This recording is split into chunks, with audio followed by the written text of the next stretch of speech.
Okay, so in this video, we're going to talk about the uncomfortableness of coming into balance, which sounds absolutely crazy.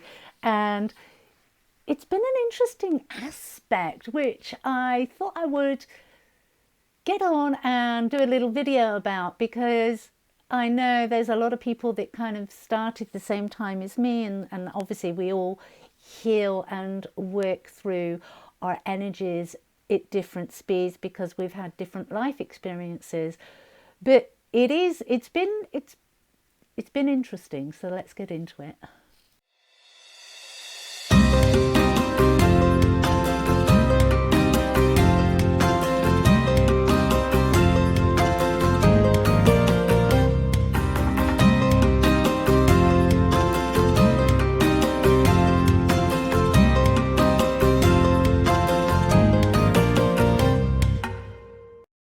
Hi and welcome back to Oaklaw Door. For those of you that don't know me, my name is Claire Attio. For those that are returning subscribers, thank you, thank you, thank you. And yeah, so coming into balance and the uncomfortableness of coming into that balance, and it's been interesting, and it's allowed me to understand on a much greater level, a much deeper level of the process of the journey and why we have these different processes, because it has allowed me to understand why we need to bring those levels of consciousness in. And I know we all know we're bringing those levels of consciousness in to rise the consciousness of the planet.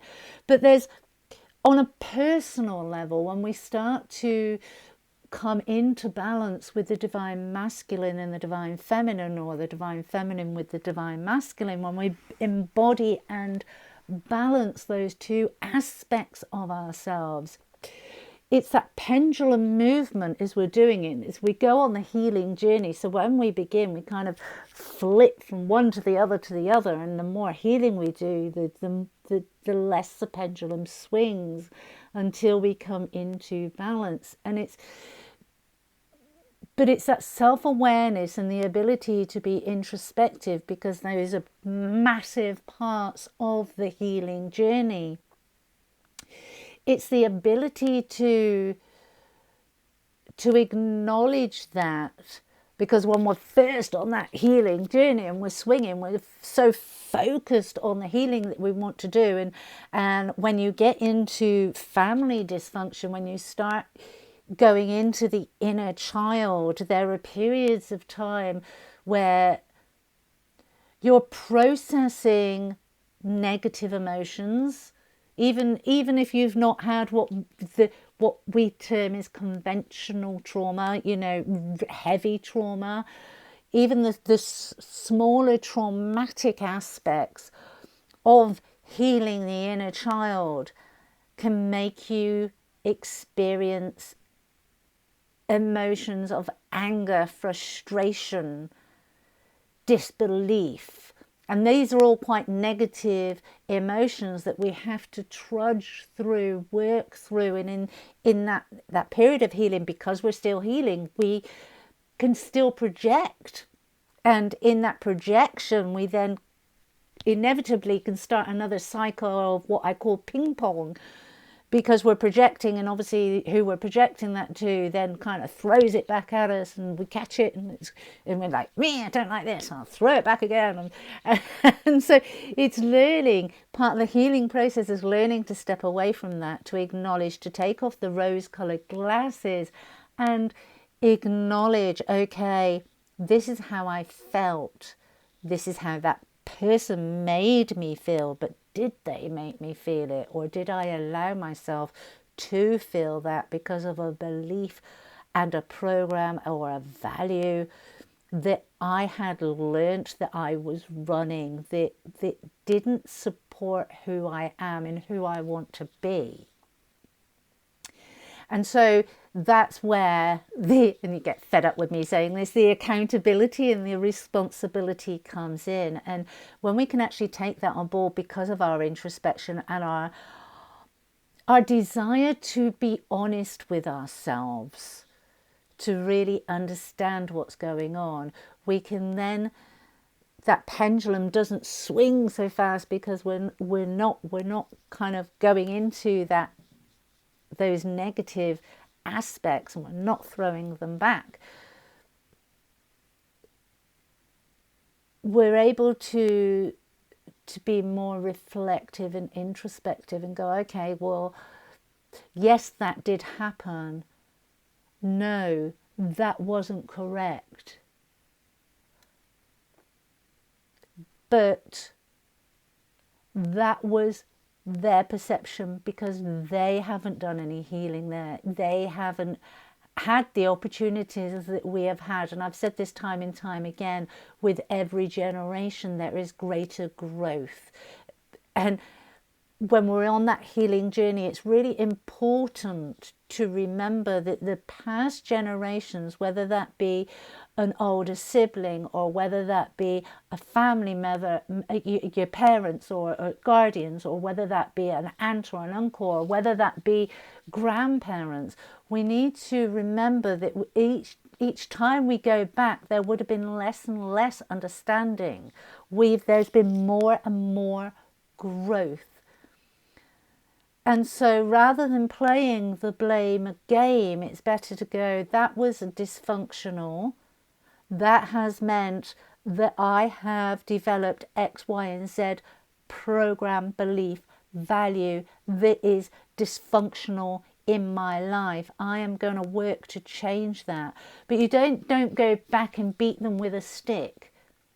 You follow the breadcrumbs back to learn where that habit, that belief, that value, that dysfunctional behavior and patterning came from.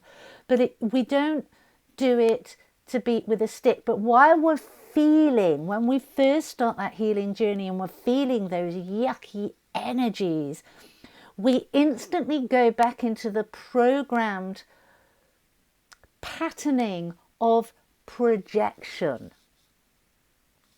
And that's what I'm saying. That is where the yo-yo, because we very often can go back and go,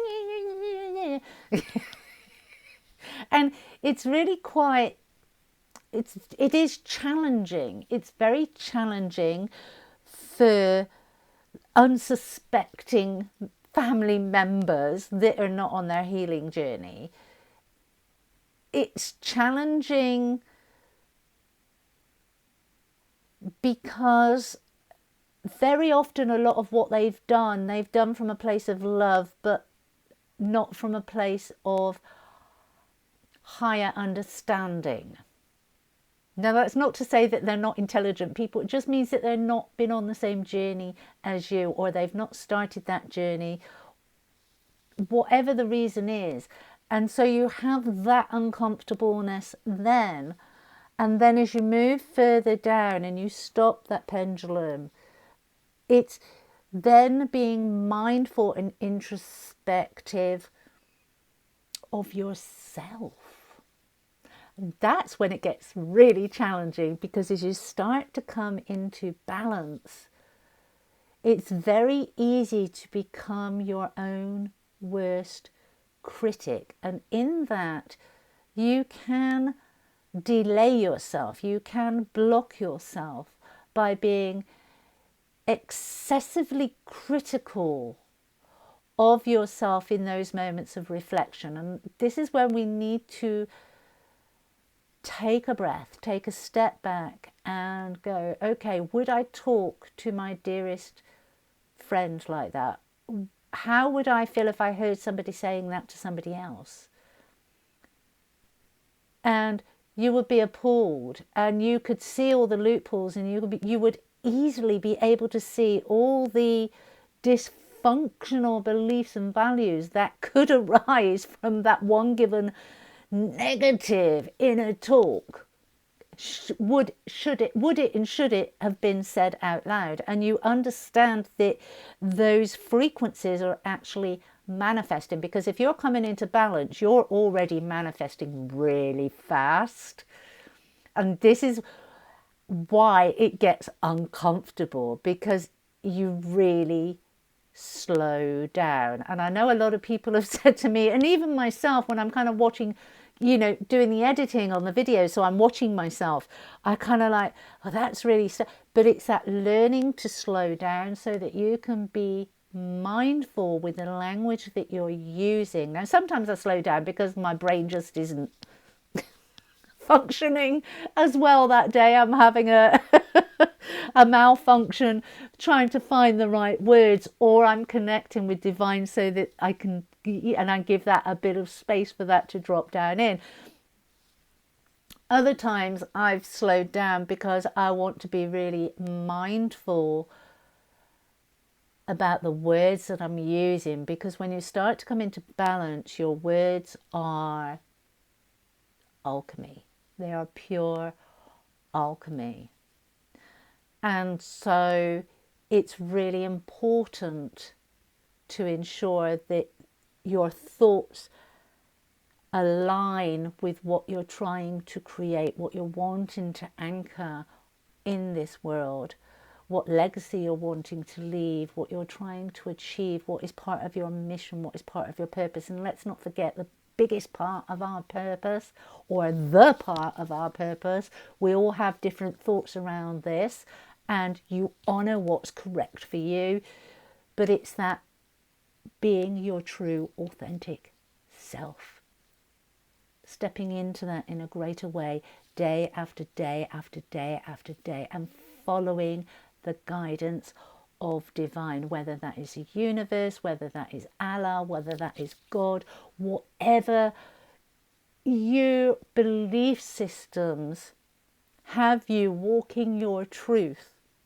Is that aligned? Is what you're saying, is what you're doing, are your actions, are your thoughts, are your speech all aligning to support you in doing that? That's when it can get really uncomfortable, because at the end of the day, we are having a physical experience.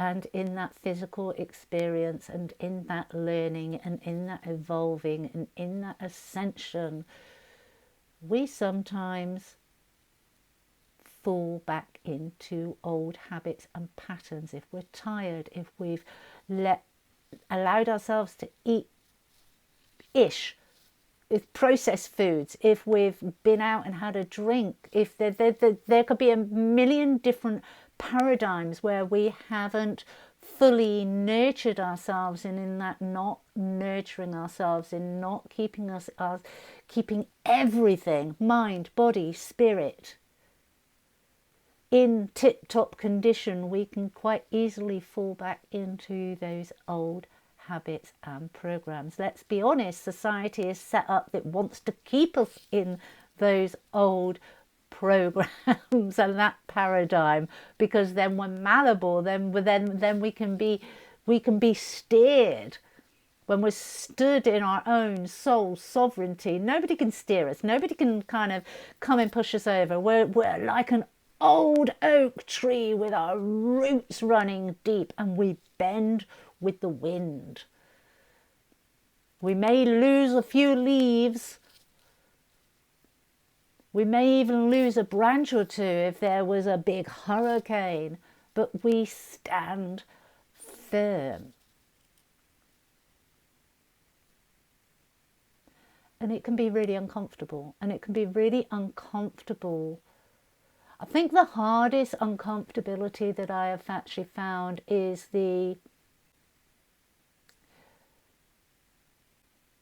just stepping away from people, stepping away, having to admit to myself that I kind of assess the situation and the energy is wrong, or I didn't take the time to feel into the energies before building a relationship, and then I'm finding that the relationship isn't reciprocal, and so I then just like step away, and I've got to a point now that I just step away without any explanation. It's not an issue for me, but it's still, there was uncomfortability there to begin with. There was a level of, oh, I must be polite. Oh, I must give an explanation. No, you don't have to do any of that.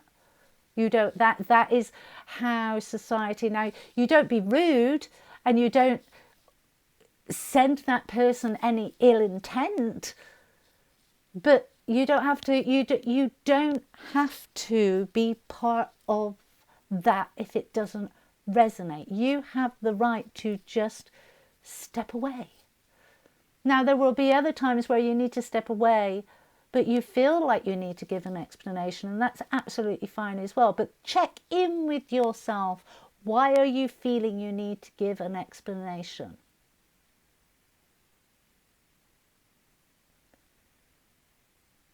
If somebody has not been fair with you to the point that you feel that you need to step away, why do you feel that you need to give an explanation? Now, if it's you just need to take some time for yourself, because as you bring in the higher vibrating energies, you will find yourself more and more desiring to have moments of hermit. And those moments can last hours, days, weeks, months, where you feel you just want to be in your own space, you just want to be in your own energy, you just want to do your own work, you want to do your own thing, you just want to sit with you and divine, and you want to focus in on that. If you're pulling away from people because you feel that need, that's absolutely fine. If you're pulling away from people because you've realized that you've made a mistake, then ask yourself why you feel that you need to give an explanation. In those given situations, you need to be mindful, or I recommend that you're mindful to not be so hard on yourself. Think about the situation, think about how that person came into your life, think about the lessons that you gained from that relationship, and apply the gratitude for it, and then let it go. Let it go. Very often we can build relationships, and it goes back to that: is this a season, a reason, or a lifetime? And giving yourself the introspection rather than beating yourself up about it, giving yourself the introspection and going, okay, was this a reason, season, lifetime? What is it for me? Take those gems and wish them well on their way, and wish yourself well on your way. Apply that gratitude.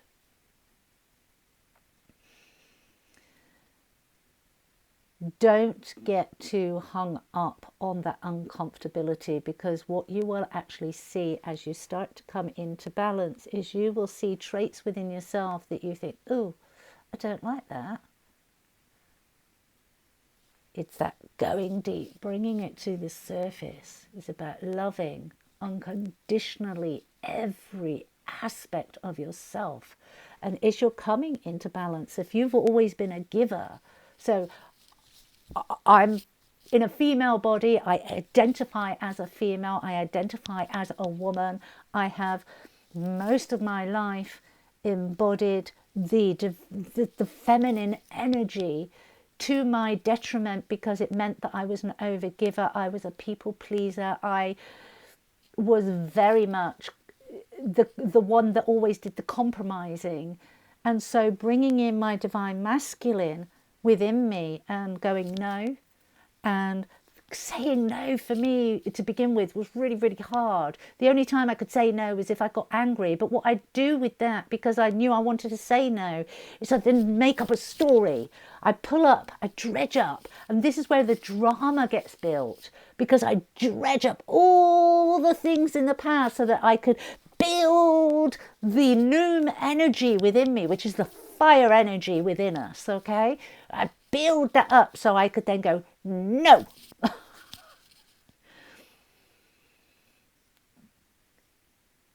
It's what functions for us at the time. And I laugh because it is quite funny. It's dysfunctional, it's destructive, it's not using our energy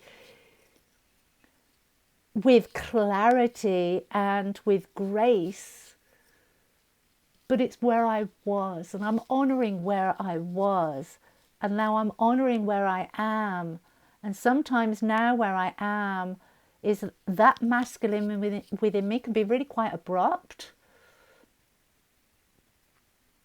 And if I'm with somebody, I don't dampen down the abruptness. I try to be more mindful. It's a skill I'm still learning. I try to be more mindful with the words that I use, while still being and speaking my truth. And I think for women, particularly men, you know, the divine masculine suffers as well. But I think for women particularly, because if we've been truthful, if we've been forthright, if we've been stood in our power, we get called all sorts of names. Just because we are standing in our power and voicing our needs. Now, if you're in a masculine body and you do that,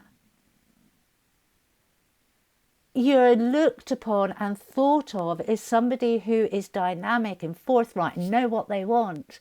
And we are changing these dynamics, but they are changing, and so it can still bring up a huge amount of uncomfortability. What I ask you is to just sit in that uncomfortableness, honor it, but don't give in to it.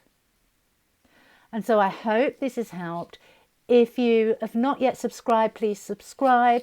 If you've liked the video, then press that like button and share with your friends. Until next time, take care. Bye-bye.